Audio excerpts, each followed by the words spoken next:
Salom, saya harus memberi tanggapan-tanggapan yang benar dan meluruskan pendapat dari si Yahya Walonte tentang pernyataan-pernyataan yang dipotong-potong, yang diagung-agungkan oleh Muslim itu. Anda tidak pernah menemukan Alkitab itu serapi, seindah, bahkan pengajaran-pengajaran yang luar biasa kita dapatkan. Bagaimana membangun, bagaimana memperbaiki, dan bagaimana kitab itu menjadi buku manual kehidupan umat manusia yang bisa kita lihat sekarang ini, bahwa negara-negara maju itu karena Alkitab. Baik, saudara-saudara, apa kata Yahya Waloni? Orang Yahudi kitabnya Taurat. Taurat dulu nenek moyang Yahudi. Perhatikan baik-baik, saya jelaskan ini. Jadi Taurat itu tidak diwariskan kepada anak cucu Israel. Karena meninggalnya Musa, sepeninggalnya Musa, wafatnya Musa, Taurat itu raib.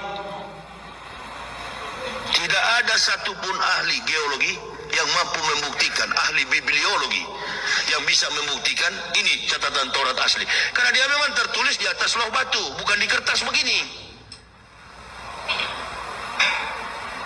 Ada anak muda bilang di Pekanbaru, Ustadz, bapak saya punya Injil asli. Hebat sekali ya. Kapan bapakmu ketemu Nabi Isa?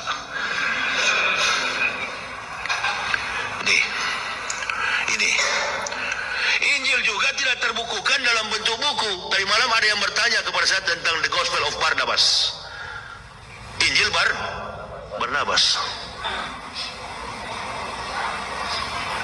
Injil itu melekat pada lisan Nabi Isa. Isa diangkat oleh Allah, Injil jelas ikut, otomatis ikut.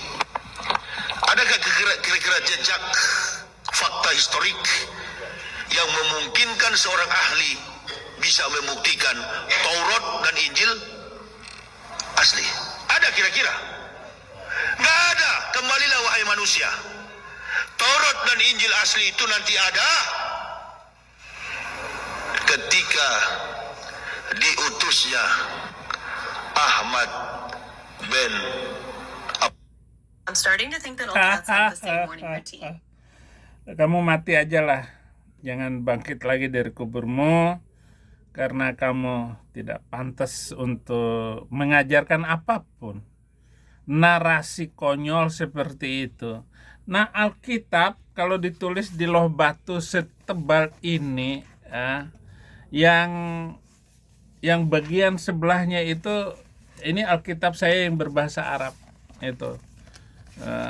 Ini yang berbahasa Arab terdiri dari 66 buku, 66 kitab yang direkam seperti ini.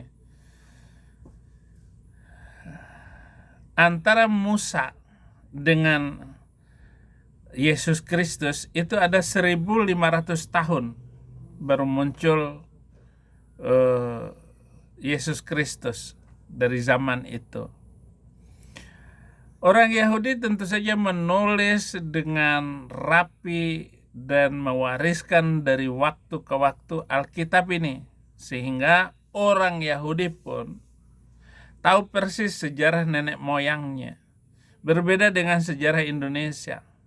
Sejarah Indonesia dari zaman Soekarno itu berbeda dengan zaman Soeharto, berbeda pula dengan zamannya Habibie, terus menerus sampai hari ini. Indonesia tidak mempunyai catatan sejarah yang bagus tentang sejarah negaranya. Kalau mau mengulangi, mencatat ulang sejarah Indonesia, itu sudah ribut duluan.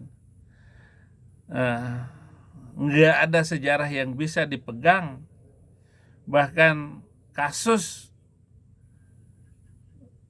pemerkosaan 98 dulu, ketika reformasi, itu mau diperbaiki lagi, mau diulang lagi. Tetapi si Fadlizon, menterinya si Omon-Omon,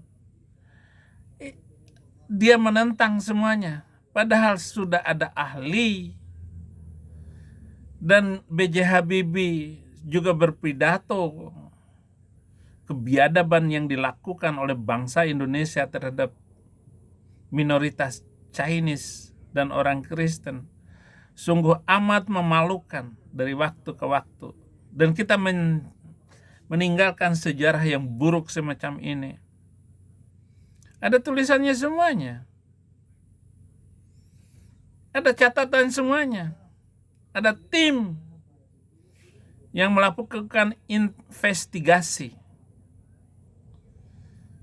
atas kebejatan yang dilakukan oleh polisi dan tentara. Dan kerusuhan Mei itu adalah dalangnya siapa? Kita tahu semua siapa dalangnya. Lalu dikatakan hoak oleh Fadli Zon. Sungguh amat menyakitkan seorang menteri macam begini. Ya, memang orang Padang mau membelokkan sejarah. Bagaimana Imam Bonjol itu menjadi pahlawan nasional. Ini karya orang Padang semuanya. Padahal dia adalah pembantai orang Batak. Nggak kurang dari 600.000 orang Batak menemui ajalnya selama 30 tahun penyerangan Imam Bonjol masuk ke tanah Batak. Memang harus ditulis ulang semuanya. Bahkan harus ditinjau ulang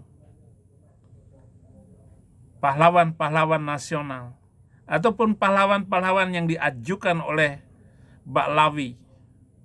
Katanya nenek moyangnya Baswedan itu adalah pahlawan nasional. Jangan diangkat, nggak boleh diangkat. Karena semuanya penipu itu. Penipu Yaman yang mau menguasai Indonesia. Demikian saudara-saudaraku, agar kita cerdas untuk melihat setiap masalah yang sedang berkembang ini.